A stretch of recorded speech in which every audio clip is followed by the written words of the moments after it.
Get ready, because what I'm about to share is something I still can't fully process. It all began with a celebration. My celebration.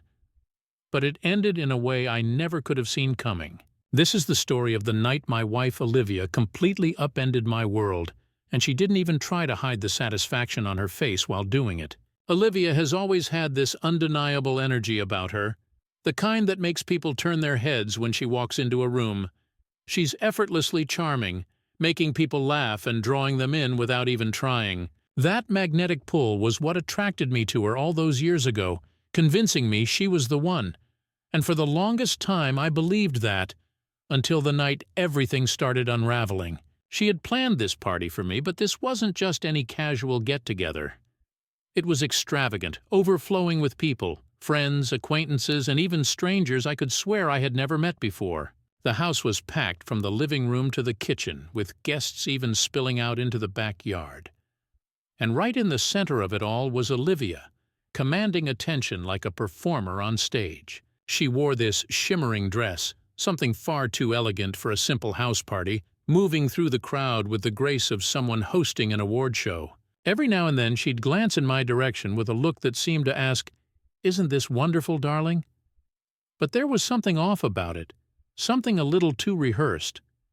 Then I saw him, a man I didn't recognize, tall, strikingly good-looking, and carrying himself with the confidence of someone who knows exactly how attractive he is. He stood close to Olivia, speaking in a low voice, leaning in as he whispered something that made her throw her head back in laughter, a laugh I hadn't heard from her in months. Even with the noise of the party, that sound cut through everything else, and in that moment, something inside me shifted. I wanted to walk over, join their conversation, maybe crack a joke just to remind myself that I was still part of whatever was happening between them. But I hesitated, an uneasy feeling settling in my chest, like stepping too close to the edge of a crumbling cliff. The party carried on, but I couldn't shake the sight of Olivia standing so close to that man, his fingers lightly brushing against her arm, as if they shared some unspoken secret. Every time she caught my gaze, she would raise her glass and smile, a knowing smile, one that sent a chill through me. Then came the toast. Olivia climbed onto a chair, holding up a glass of champagne, tapping it lightly with a spoon to gather everyone's attention. The chatter in the room faded as she called out, "Everyone! Everyone! I want to make a toast to my wonderful husband, Nathan." A wave of eyes turned toward me as I hesitantly lifted my glass. I forced a smile, but Olivia's gaze locked onto mine with an intensity that made my skin prickle. There was something unsettling in her expression, something almost predatory.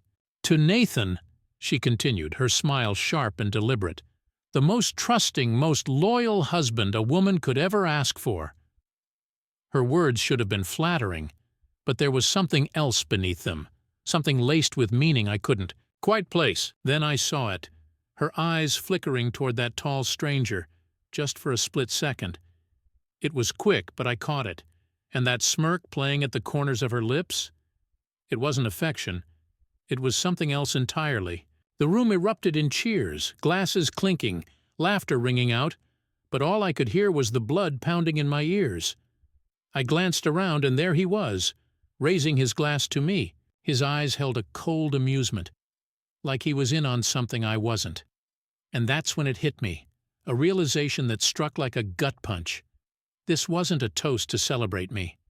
It was a toast to humiliate me. Olivia had taken this night, this party that was meant to be about me, and turned it into something else entirely.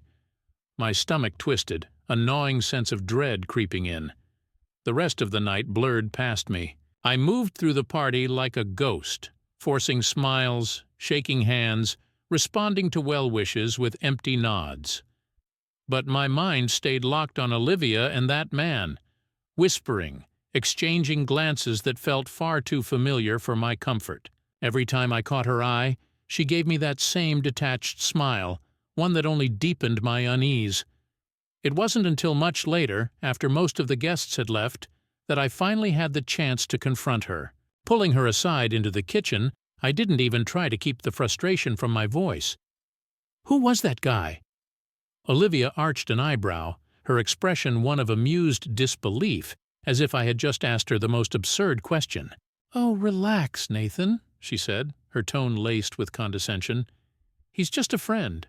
Why are you acting so paranoid?"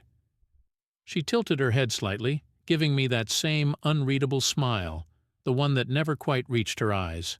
But I wasn't about to let it go. "It didn't look like just a friend," I countered, my voice uneven. I could hear the desperation creeping into it, and I hated it. Hated the way she had this power over me. Olivia let out an exaggerated sigh, rolling her eyes. "You're overreacting. You always do this. You know that?" She turned away, picking up a half-empty champagne flute and swirling the remaining liquid as if she couldn't be bothered to continue the conversation. She fixed her gaze on me, her tone cool and detached. "You need to trust me, Nathan," she said, as if the conversation was already over. "Otherwise, what's the point?" And with that, she turned and walked away, leaving me alone in the kitchen, my mind swirling with unanswered questions she had no intention of addressing. The next day, I carried the weight of that night like an unwanted burden, impossible to shake. No matter what I did, I couldn't get the image of Olivia's face out of my head. The smirk, the cold amusement in her eyes, the way she turned away as if my concerns were nothing but a minor inconvenience. I kept replaying the moment, and with each repetition, the sting of it deepened. Something inside me had fractured, and I couldn't keep pretending everything was fine. I needed clarity. I had to know if I was overreacting, if I was imagining the worst, or if Olivia had deliberately humiliated me in front of everyone we knew. The thought twisted my stomach. Had she orchestrated the entire evening as some sort of cruel joke at my expense? The idea festered inside me, refusing to be ignored. The next morning, when Olivia left for work, I did something I never thought I was capable of. I reached for her phone. She had always insisted she had nothing to hide, and her passcode was simple. Too simple. My fingers hesitated over the screen. I didn't want to be the kind of person who invaded someone's privacy. But the way she had looked at that man, the way she had laughed at me, it wouldn't let me rest. My hands trembled as I unlocked the device. And then, there it was, the confirmation I dreaded yet somehow expected. A thread of messages with a contact named Brandon, the same smug man from the party. As I scrolled, my stomach sank. Their conversation went back for weeks, no, months. There were messages from nights when she had claimed to be out with her friends. The kind of messages that left no room for doubt. "Can't wait to see you," she had written, attaching a photo of herself dressed in the same outfit she had worn on what I believed was just a girls' night out. His responses made my face burn. Flirty, intimate, laced with inside jokes. And worse, they talked about me. She had told him things, mocked me, painted me as oblivious. But it was one message that shattered everything. "Tomorrow's the night. You'll see just how easy it is." She had sent it the night before the party. His reply came swiftly. "Can't wait to make your loyal hubby the joke of the year." I felt as if I had been punched in the gut. My mind reeled as the pieces fell into place. That toast, the knowing glances, the laughter that had felt off. It had all been orchestrated. She had planned it, invited him there, knowing full well what she was doing, showing him how effortlessly she could deceive me. The betrayal wasn't just about infidelity. It was the cruelty behind it, the way she had turned me into a spectacle, laughing at my trust, flaunting her lies as if they were entertainment. I collapsed onto the kitchen floor, gripping her phone, my heart pounding as if trying to break free from my chest. How had she done this to me?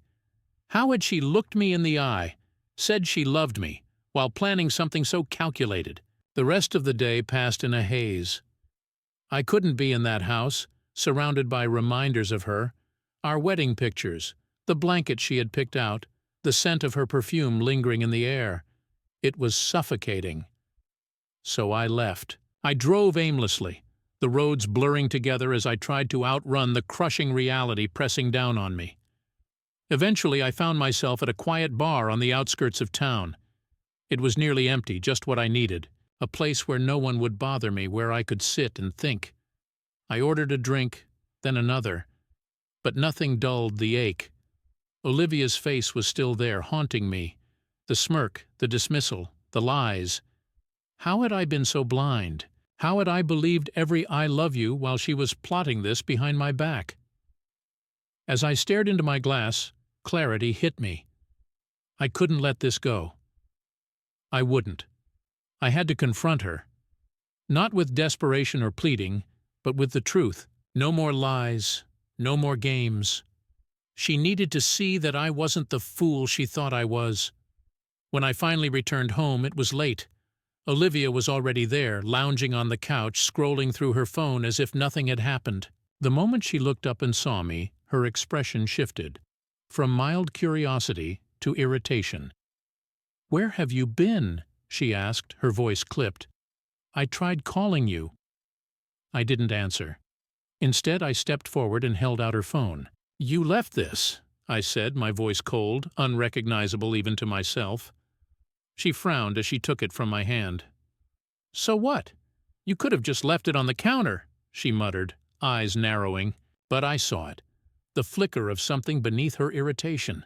A flash of unease. "I read the messages, Olivia," I said, keeping my voice steady, though my pulse hammered against my ribs.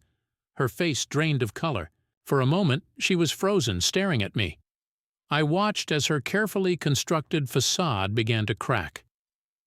"What messages?" she asked, her voice barely above a whisper, her eyes darting away. I shook my head. "Don't," I said, my voice firm. "Don't pretend you don't know. I saw everything. I knew about Brandon. I knew about the party. I knew it had all been a setup, designed to make me look like a fool." Olivia's lips parted slightly as if she was about to say something, but then she shut them again. Her gaze shifted away, and for the briefest moment, I thought I saw regret flash across her face. But just as quickly her expression turned cold. She pushed herself up from her seat, folding her arms, her eyes burning with defiance. "So what if I did?" Her voice was sharp, rising in volume. "Maybe if you weren't so pitiful I wouldn't have had to find someone else, someone who actually knows how to have fun. You're so predictable, Nathan. It's exhausting." Her words cut deep, each one striking harder than the last. It felt as though the ground beneath me was shifting, the very air in the room turning heavy. Deep down, I had known she was capable of betrayal. But hearing her say it, hearing the utter disdain in her voice, was like a knife twisting inside me. I took a step back, my hands clenching at my sides, every muscle in my body tensing as I struggled to contain the storm of emotions threatening to take over. Anger, sorrow, disbelief, they all crashed over me at once. "All this time," I said, my voice breaking under the weight of it all, "and you couldn't even be decent enough to end things?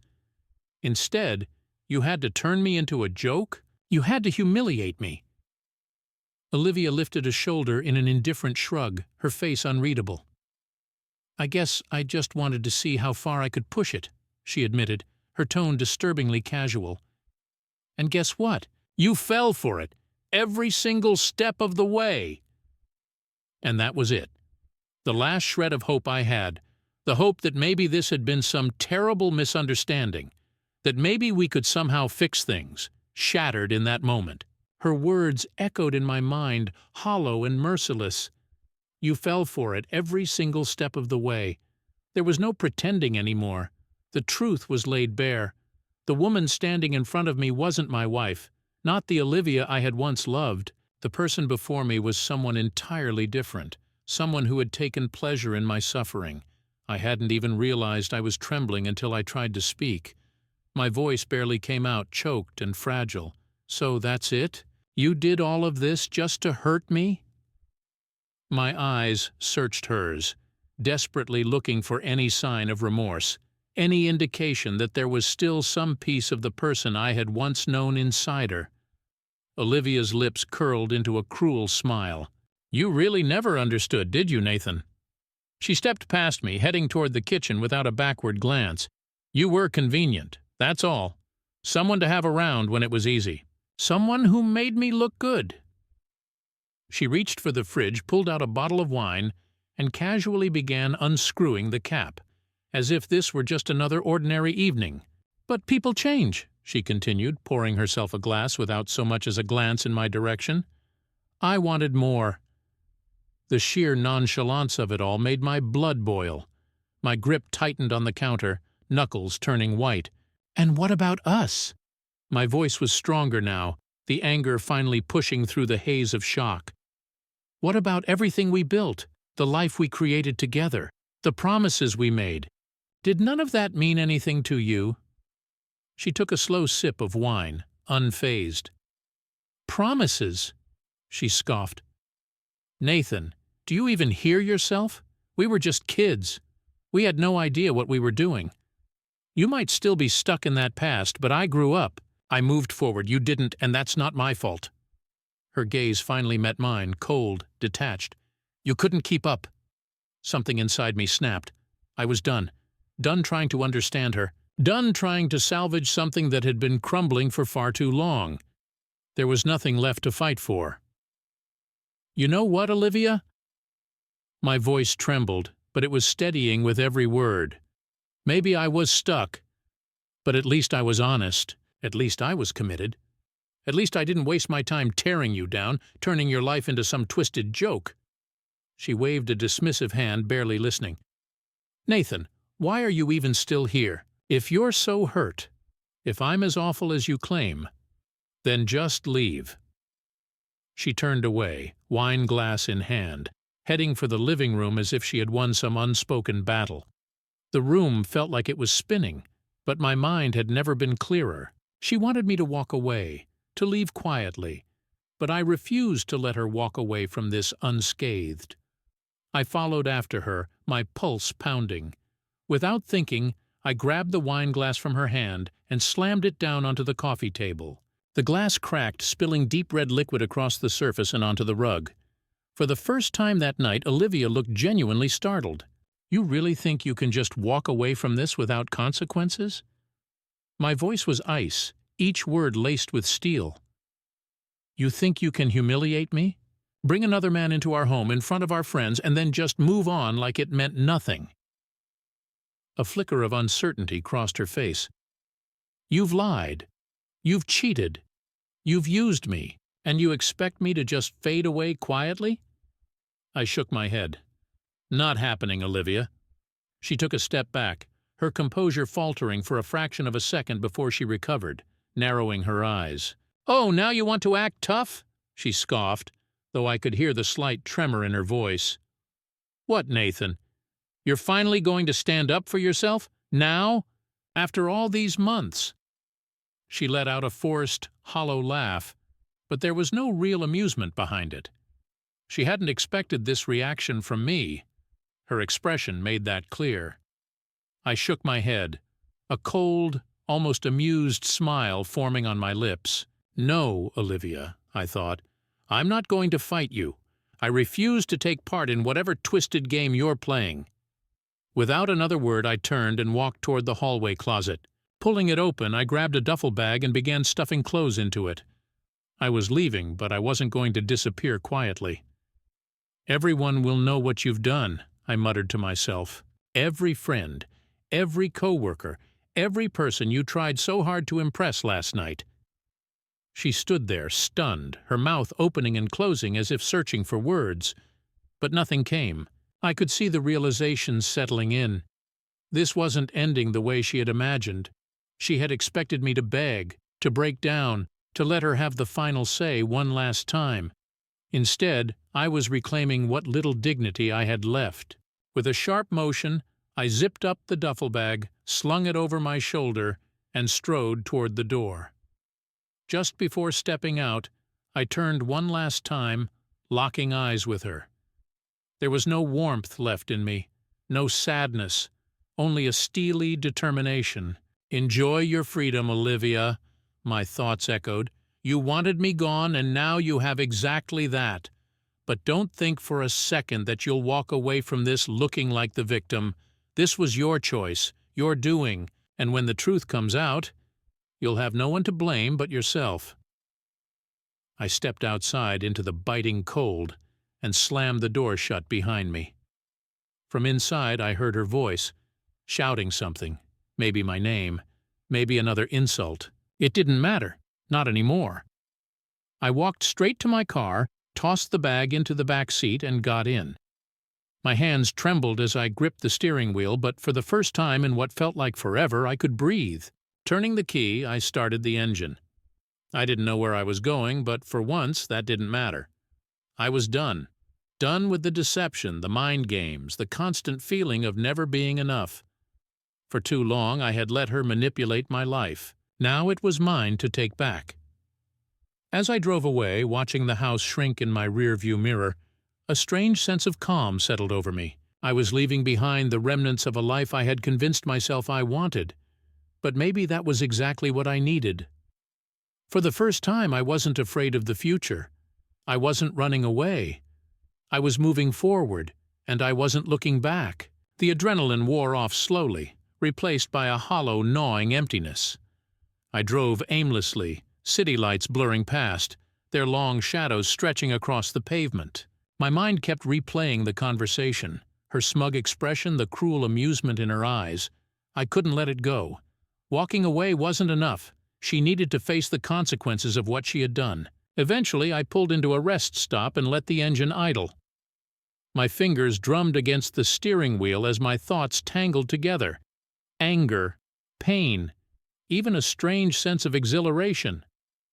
I had walked out on her, but this wasn't over. I grabbed my phone and scrolled through my contacts, my thumb hesitating over a familiar name, Daniel, one of my oldest friends. He had known Olivia as long as I had. He had been at the party, one of the few who had stayed late enough to notice the tension.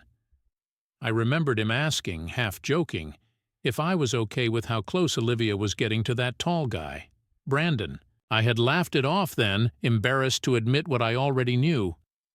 But now, I needed him.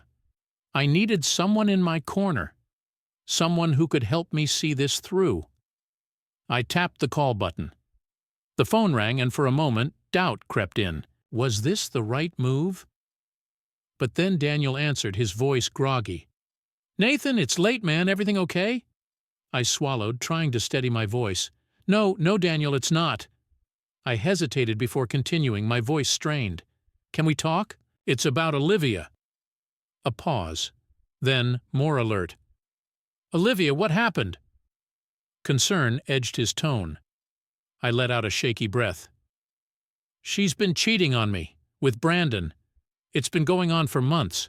And the party? It was all a setup, Daniel. She humiliated me. Made me into a joke in front of everyone." The words tumbled out faster than I intended, my throat tightening with the weight of them. Saying it aloud, finally admitting everything, felt like ripping open an old wound. There was a long silence before Daniel finally spoke, his voice laced with disbelief. "Jesus, Nathan, I knew something felt off that night, but I didn't think—" He exhaled sharply. "Damn, man, I'm so sorry." Then his tone shifted, anger creeping in, the kind of loyalty I had always counted on. "What do you need?" "Whatever it is, I'm in." A flicker of gratitude surfaced, the first warmth I'd felt all night. "I need people to know, Daniel. She twisted everything to make me look like a fool." I couldn't just let her walk away from this without confronting the truth.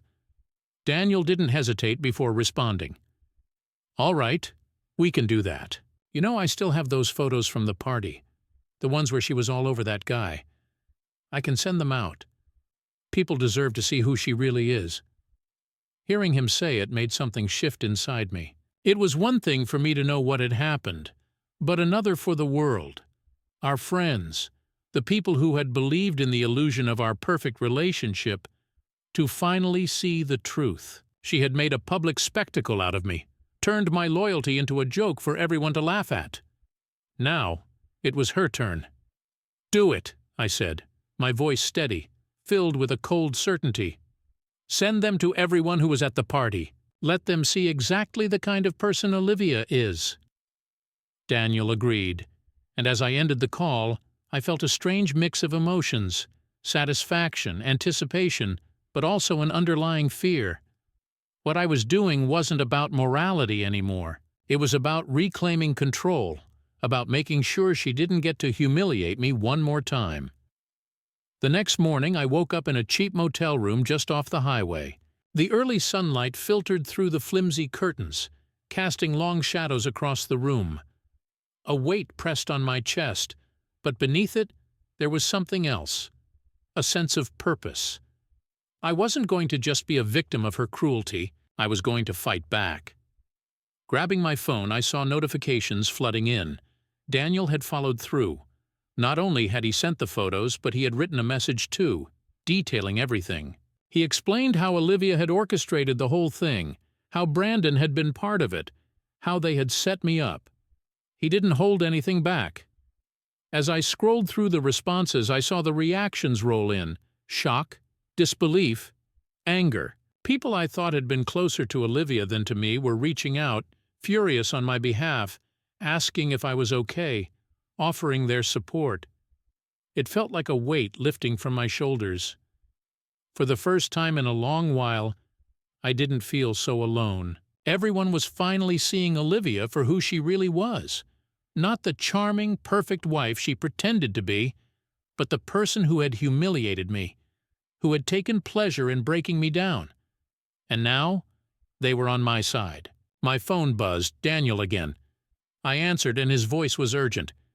"Nathan, you need to see this. Olivia just posted something." A knot tightened in my stomach as I pulled up my social media. There it was, her post. Her face looked pale, her expression carefully composed. She had written a long message, painting herself as the real victim, talking about privacy, about how things weren't always as they seemed.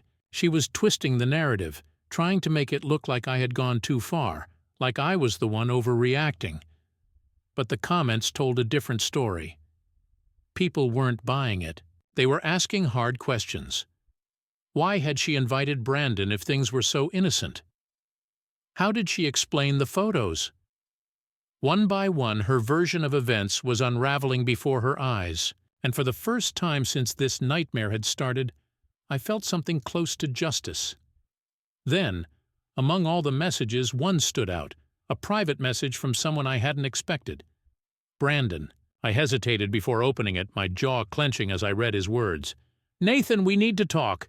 I didn't know she was going to do this. It was never supposed to go this far." The audacity of it nearly made me laugh. Now, after everything, he wanted to reach out, trying to cover himself, to escape the consequences. He had been there that night, watching, smirking, taking pleasure in my humiliation. He was just as responsible as she was. For a moment I thought about responding, about letting him know exactly what I thought of him. But then I stopped. No, he wasn't worth it. None of them were. Olivia, Brandon, their lies, their deceit, it was all poison. And I was done drinking from it. I blocked the message, took a deep breath, and looked out the window. The sky was clear, the sun bright.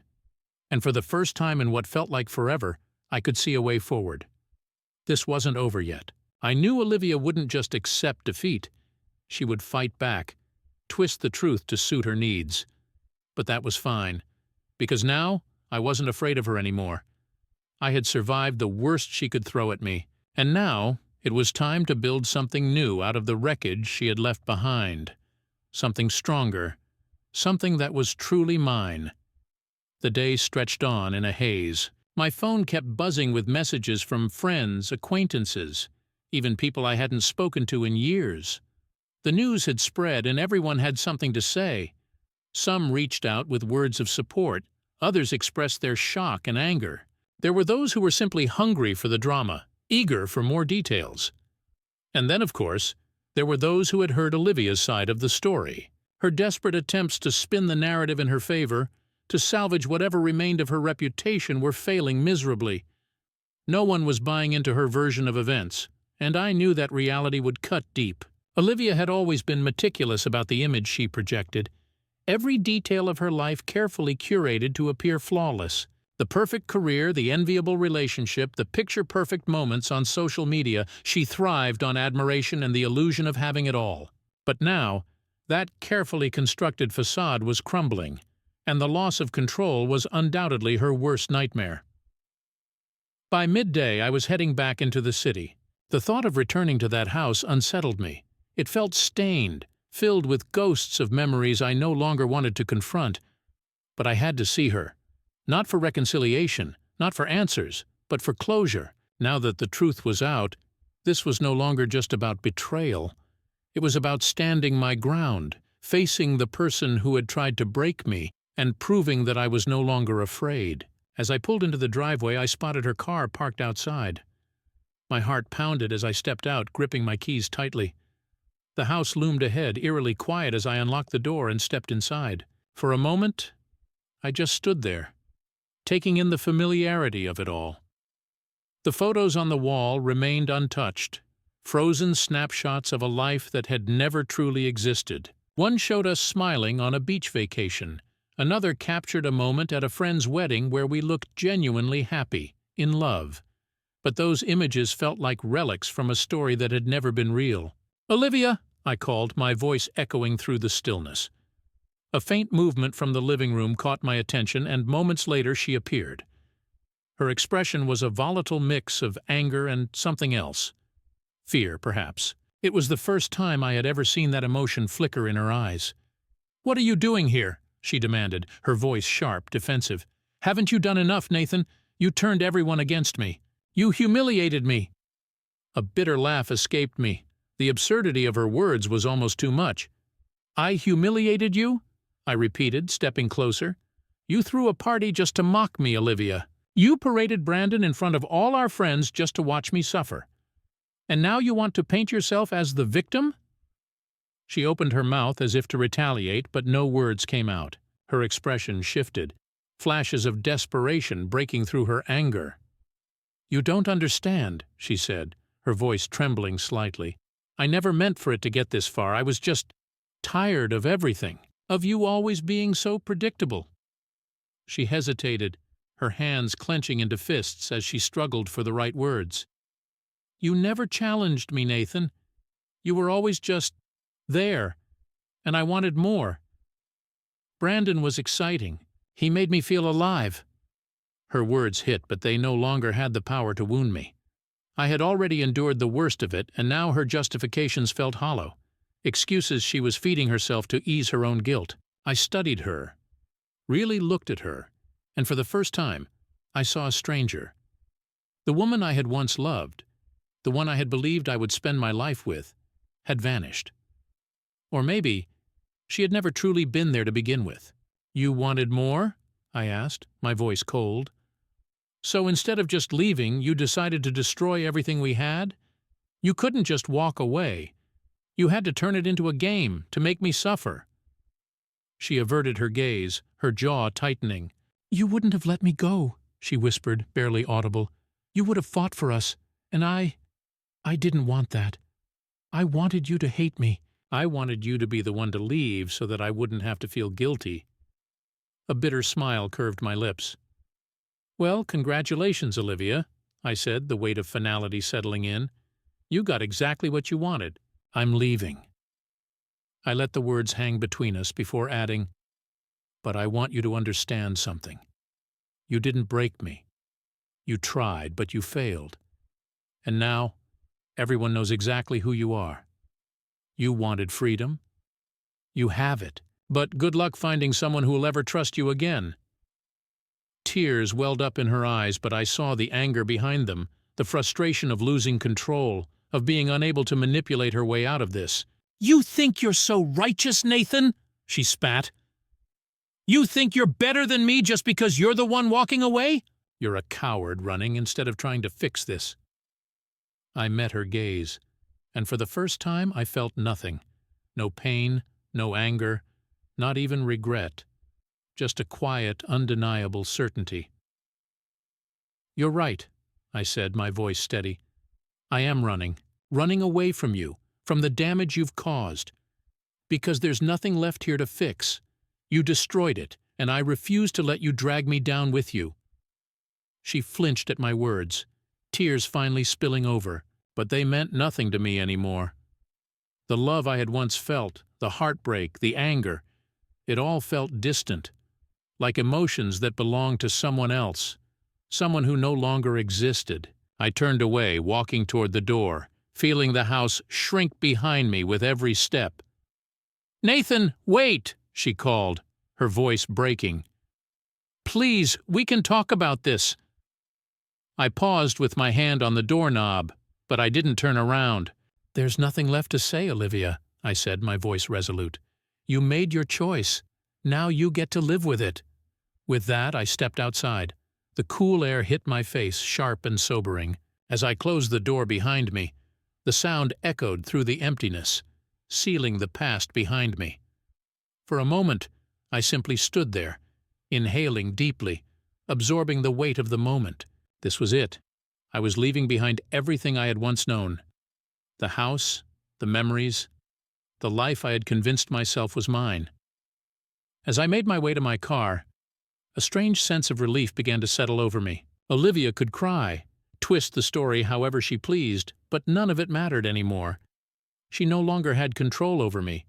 I had confronted her, seen her for who she truly was, and walked away without looking back. Sliding into the driver's seat, I started the engine, watching as the house faded smaller and smaller in my rearview mirror. I had no clear destination, but for the first time that uncertainty didn't terrify me. There was no need for a plan, no need to map out what came next. All that mattered was moving forward, leaving the past where it belonged, and resisting the urge to glance back. I drove aimlessly, watching as the quiet suburban streets gradually transformed into the bustling heart of the city. Towering buildings loomed around me, their neon lights flickering like artificial constellations in the night. The adrenaline that had pushed me through my confrontation with Olivia had drained away, leaving behind a hollow exhaustion. I needed a place to stay, somewhere, anywhere, far from the remnants of the life I had left behind. I pulled into the parking lot of a rundown motel, its faded neon sign flickering erratically, casting a red glow on the cracked pavement.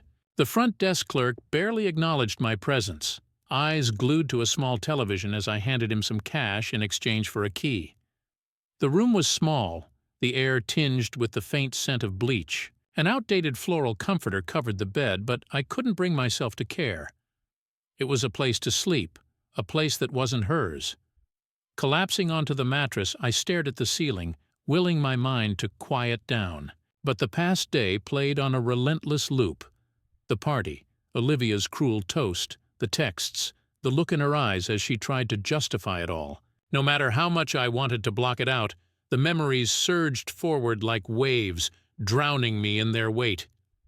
Her voice echoed in my head, her words piercing through my thoughts. She had called me predictable, claimed I had never challenged her, that she had needed me to hate her so she wouldn't feel guilty. How could someone do that to a person they once swore they loved? I knew I couldn't sit there, consumed by these thoughts. I needed a distraction, something to remind me that my world didn't revolve around this betrayal. Without hesitation, I grabbed my phone and called the only person I knew I could rely on. "Hey, Nathan!" Daniel's voice crackled on the other end. "You all right?" "Not really," I admitted, my voice quiet in the stillness of the room. I need to get out of here, Daniel. I need a change of scenery. I just don't want to be alone right now." There was no hesitation in his response. "Say no more. I'll be there in an hour. We'll grab a drink, clear your head, whatever you need." True to his word, Daniel pulled up just shy of an hour later, his old car rattling into the parking lot. As soon as I slid into the passenger seat, he gave me a long look before shaking his head with a sigh. "Damn, Nathan. I knew it was bad. But seeing you now, that just makes it hit differently." I forced a small, tired smile, shrugging.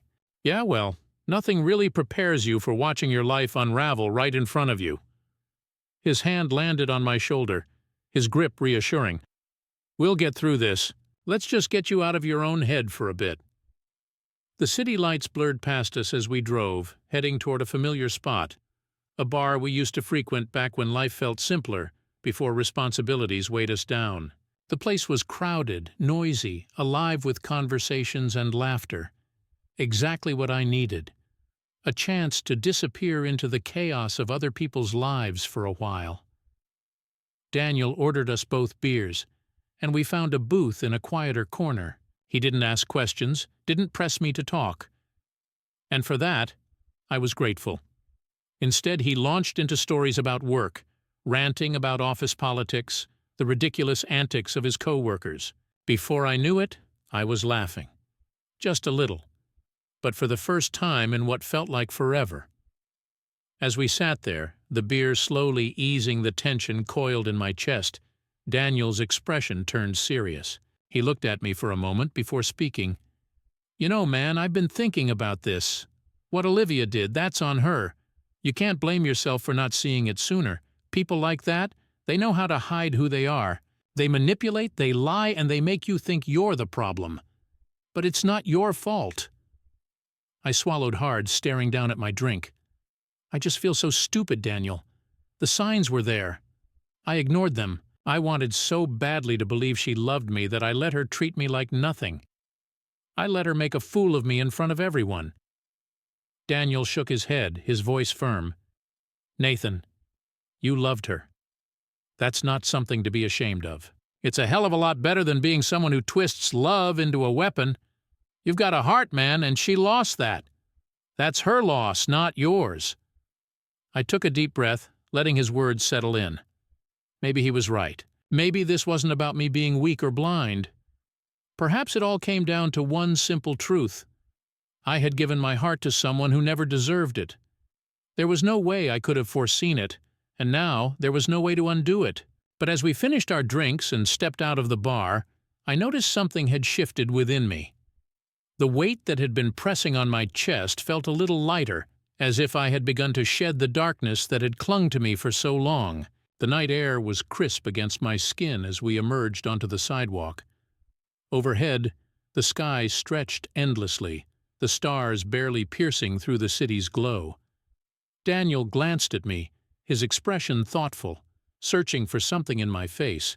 "You don't have to figure everything out right away," he said, his voice steady. "Take it one day at a time, Nathan. You'll get through this, step by step." I exhaled slowly, the tension within me loosening just a little more. "Thanks, Daniel. I really mean it. I don't know what I'd do without you right now." He gave me a reassuring smile and clapped a hand on my shoulder. "That's what friends are for. You've always had my back. Now it's my turn. You're not alone in this." As we drove back to the motel, my thoughts wandered. I replayed everything I had lost, the ways my life had unraveled in the wake of Olivia's betrayal. But Daniel's words stuck with me. One step at a time. I couldn't change the past, but I didn't have to let her take anything more from me. Maybe, just maybe, I was beginning to see a way forward. When we reached the motel, Daniel pulled me into a brief hug before heading off. I stood there for a moment, watching his car disappear down the road, then turned back toward my room. Exhaustion pressed down on me, the kind that settled deep into my bones. But for the first time in what felt like forever, I thought I might actually be able to sleep. Inside, I sat on the edge of the bed, my mind quieter than it had been in weeks. I thought about the future, about what came next. I didn't have all the answers yet, but one thing was certain.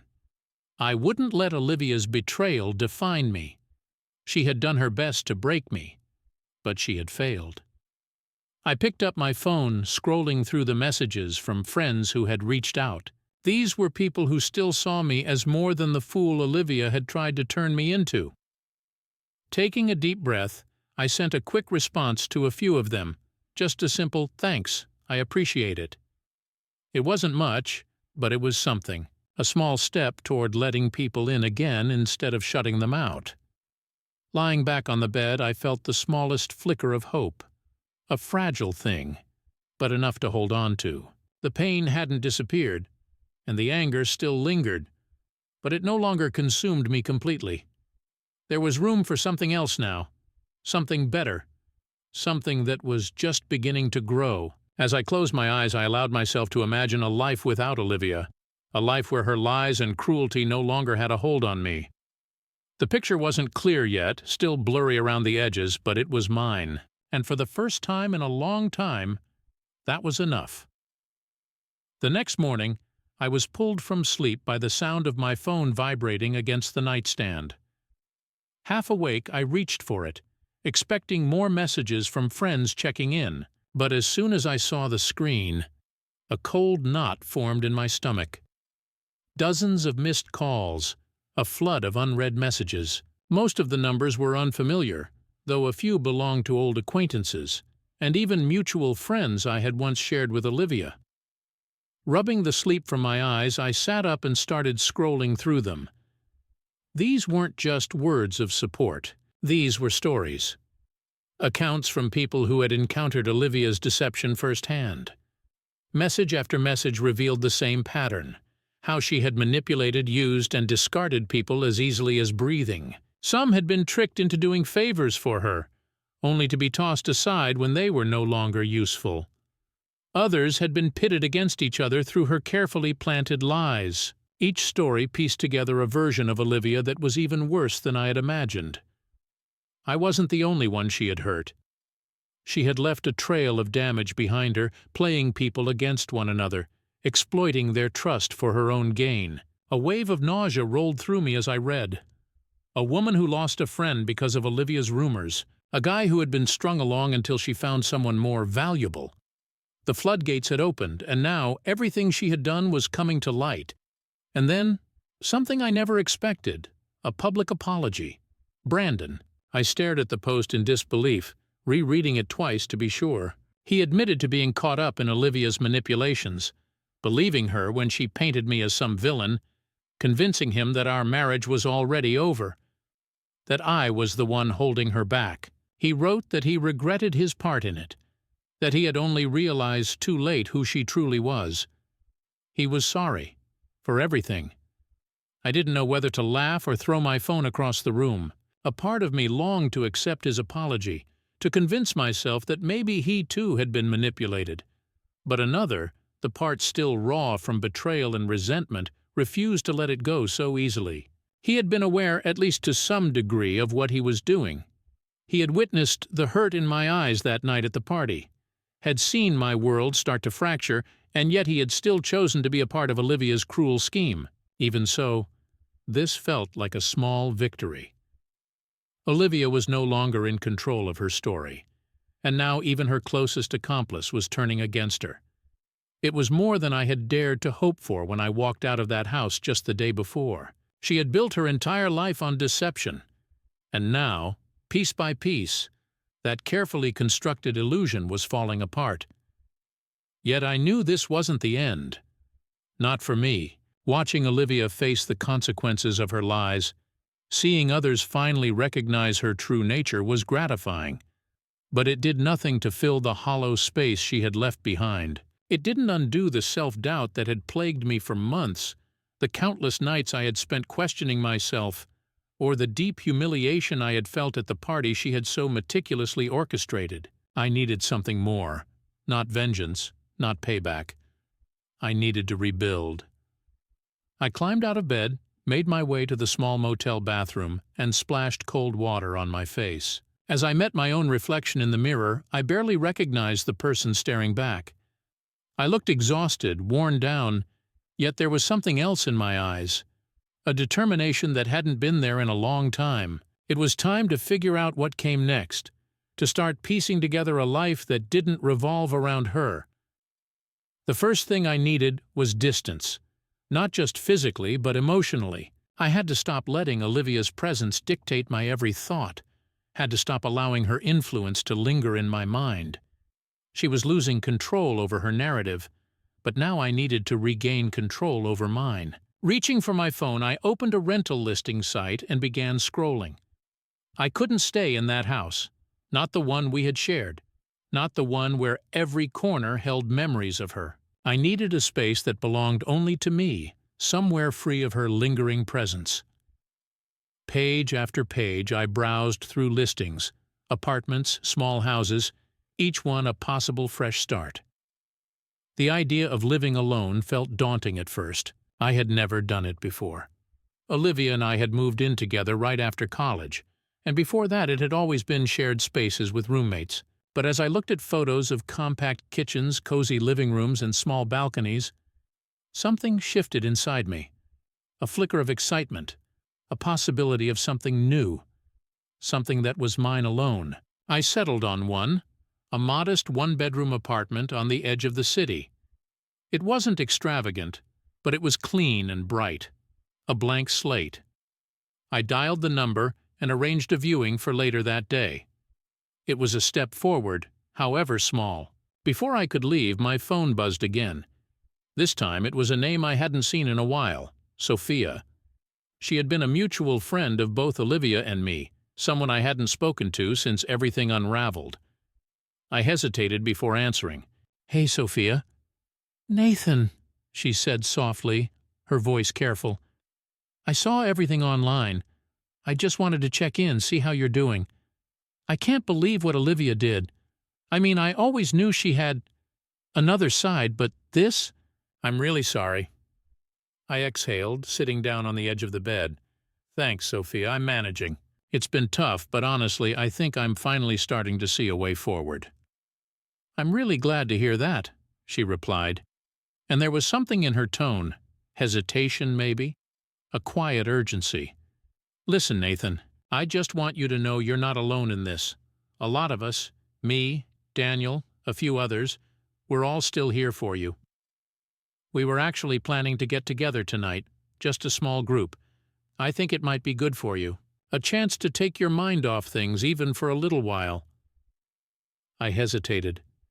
The thought of facing people again, people who had seen me at my lowest, made my chest tighten. Part of me wanted to refuse, to stay in isolation a little longer, but another part, the part that was tired of hiding, tired of letting Olivia's actions define me, wanted to say yes. "All right," I said finally, my voice steady. "I'll come. I think I need that." "Good," Sophia said, relief evident in her voice. "We'll be at the Rusty Tap around 8. We'll save you a seat." As I ended the call, a strange mix of anxiety and hope settled in my chest. This wouldn't be easy. Reintegrating, seeing familiar faces, stepping into social circles that once included Olivia. But I couldn't keep running. If I truly wanted to move forward, I had to start somewhere. Packing up my things, I checked out of the motel and drove to the address of the apartment listing. The neighborhood was quiet, the building older but well kept, with a small courtyard at the front. As I pulled up, a middle-aged woman, presumably the landlord, greeted me warmly. She led me up to the third floor, chatting about the area and the other tenants as we walked. The apartment was modest, featuring plain white walls and polished hardwood floors, with sunlight streaming through the windows. It bore no resemblance to the home I had once shared with Olivia, which was precisely what I needed. After a brief walkthrough, I shook hands with the landlord, signed the lease, and handed over the deposit. Just like that, it was official. I had a new place, a fresh beginning. With no furniture, no concrete plans, just a key in my grasp, I knew this marked the first real step toward reclaiming my life. Stepping outside, I glanced at my phone and noted that evening was approaching. There were still a couple of hours before I was set to meet Daniel, Sophia, and the rest of the group. My thoughts drifted to everything that had transpired and the many challenges still ahead. The move, the endless paperwork, the difficult conversations yet to be had, and the emotional wounds that would take time to heal. The sheer weight of it all was overwhelming, but at the same time it felt liberating. As I drove away from the building, a realization settled over me. I was truly done with Olivia. She had stripped so much from me. My confidence, my trust, the future I had once envisioned. But she hadn't taken everything. I still had myself. I still had people in my life who genuinely cared. Those who saw me for who I truly was, not the version she had tried to mold me into. And as the sun dipped below the horizon, casting warm hues of orange and pink across the sky, I allowed myself to embrace it fully. The feeling of a new beginning, the slow but determined ascent from the shadows she had left behind. There was still a long path ahead, but for the first time I wasn't afraid of it. I was ready. That evening at the Rusty Tap turned out to be more emotional than I had anticipated, but it was exactly what I needed. The bar was lively, packed enough that we could claim a quiet corner for ourselves, away from the distractions of the outside world. Daniel was already there when I arrived, a pint resting in front of him, his face lighting up as he spotted me. Sophia waved from across the booth, and beside her sat a few other familiar faces, people who had once been part of my life before everything with Olivia unraveled. Taking a deep breath, I stepped forward, and before I could even settle into my seat, Sophia pulled me into a warm, firm hug. "It's really good to see you, Nathan," she said, her voice filled with sincerity. The tension that had gripped me for days seemed to ease slightly at her words. As I slid into the booth, the conversation gradually picked up. At first, everyone was cautious, skirting around the obvious topic, but I chose to address it head-on. I told them everything. My confrontation with Olivia, the message from Brandon, and the flood of revelations that had followed. It wasn't easy to share, but the relief of unburdening myself in front of those who truly cared was worth it. When I finally finished, Daniel raised his glass, his gaze steady. "To starting over," he said, his voice carrying a weight that told me he genuinely meant it. "To leaving the past where it belongs." Sophia echoed his sentiment, lifting her glass, and soon everyone joined in, their glasses clinking together in unison. As I took a sip of my drink, a small but genuine smile formed on my lips. From that point on, the conversation shifted, becoming lighter, more familiar. Laughter and nostalgia filled the air as we reminisced about the past, old road trips, concerts we had attended, and the kind of carefree adventures that felt like they belonged to a different lifetime. The weight Olivia had placed on me started to lift, replaced by a comforting warmth, a reminder that I had never truly been alone. These were my friends. They had always been there, even when I had been too consumed by my failing relationship to notice. And then, as the night stretched on, something unexpected happened. Sophia leaned in slightly, her expression soft as her eyes met mine. "You know, Nathan," she said, her voice just loud enough for me to hear over the hum of the bar, "I've always admired you. You have this way of giving everything, of caring so deeply. Not everyone does that." Her words caught me off guard, and I felt my face grow warm. "I don't know about that," I said, attempting a small laugh. "Sometimes it feels more like a weakness than a strength." She shook her head gently, her gaze unwavering. "It's not a weakness. It's what makes you who you are. And anyone who doesn't see that, who takes advantage of it, they're not worth your time." A soft smile formed on her lips, one that reached her eyes. "You deserve better, Nathan, and I think you're finally starting to see that." A lump formed in my throat, a mix of gratitude and something else, something I hadn't felt in a long time. Hope. I returned her smile, this time a real one, and for a fleeting moment, the noise of the bar seemed to fade into the background. "Thanks, Sophia," I said sincerely. "That means more than you know." She reached across the table, her fingers brushing against mine in a small but meaningful gesture. And in that moment, I realized that beyond all the heartache and chaos, maybe, just maybe, there was still something worth looking forward to. The remainder of the evening dissolved into laughter and easy conversation, leaving me feeling lighter than I had in months. When we finally stepped out of the bar, the cool night air surrounded us, crisp and refreshing. Daniel clapped me on the back, his voice quiet yet steady. "You gonna be okay, man?" he asked. A small smile pulled at the corners of my lips as I nodded. "Yeah, I think I will." Sophia stepped forward, wrapping me in another embrace, this one lingering, filled with warmth and reassurance. "You've got us, Nathan. Always. Don't forget that, okay?" "I won't," I assured her. And for once I truly meant it. The words weren't just something I said to convince myself, they felt real. As I drove back to the motel, my mind wandered to the apartment I had just signed the lease for. I envisioned it filled with light, furnished with pieces I had chosen for myself, reflecting my tastes, my identity. It would be a modest space, but it would be mine, a fresh start built entirely on my own terms. I pictured waking up there with sunlight streaming in, free from the shadows of Olivia's deceit, unburdened by the weight of the past. It would just be me and the life I was finally ready to create. The following weeks blurred together in a whirlwind of preparation. I returned to the house only a handful of times, gathering what I needed without lingering. I took only what mattered: my old guitar, long untouched but still meaningful, a few beloved books, some clothes. The rest? I left it behind. Olivia could have whatever remained. I neither needed nor wanted it. Moving day arrived, and Daniel and Sophia showed up ready to help. They came armed with pizza, drinks, and an endless supply of laughter, turning the day into something that felt less like a chore and more like a celebration. By nightfall, despite the bare walls and the lack of furniture, my apartment already felt more like home than the house I had left behind ever did. Sitting cross-legged on the floor, we ate straight from the pizza box, the room filled with the kind of warmth that only true friends could bring. Daniel lifted his bottle, grinning. "This is good, a new chapter. No more ghosts." I echoed his words as I tapped my bottle against his.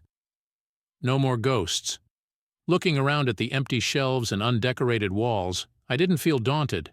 Instead, I felt a thrill of anticipation. This space was mine, a blank slate waiting to be filled with new memories, new experiences. Across the room, Sophia met my gaze, her smile soft but filled with something that made my chest tighten in a way I couldn't quite define. "To new beginnings," she said, her voice quiet but full of meaning. I nodded, warmth spreading through me, not from the beer, not just from the laughter, but from something deeper. To new beginnings. The days that followed were filled with small victories. Piece by piece, I furnished my space, choosing each item with intention. Every decision, no matter how minor, felt like another step away from my past and toward the life I wanted to build. I caught myself smiling more, even laughing at the little things, like fumbling with furniture assembly or attempting to cook for one and failing miserably. One evening, as I sat on my balcony watching the sun sink below the horizon, my phone buzzed. A message from Sophia. "Hey, just thinking about you. Hope you're settling in okay. Let me know if you need anything." I stared at the screen for a moment before a smile spread across my face. I typed back, "Thanks, Sophia. I think I'm finally getting the hang of this. Want to come over this weekend? I could use some help picking out a few more things for the place." Her reply came almost instantly. "I'd love to. See you then." Setting my phone down, I exhaled, feeling an unfamiliar but welcome sense of calm. I didn't know what the future held. I wasn't sure if there was something more between Sophia and me, or if I was even ready for that yet. But one thing had become clear. I wasn't afraid anymore. I no longer feared being alone. I no longer dreaded starting over. Olivia had tried to take everything from me, but she had failed. And I had won, not in the way I had once imagined, through revenge or resentment, but by simply moving forward, by reclaiming my life, one choice at a time. Leaning back against my chair, I took in the city skyline, the lights twinkling in the distance. This was my fresh start, and for the first time, it felt like enough.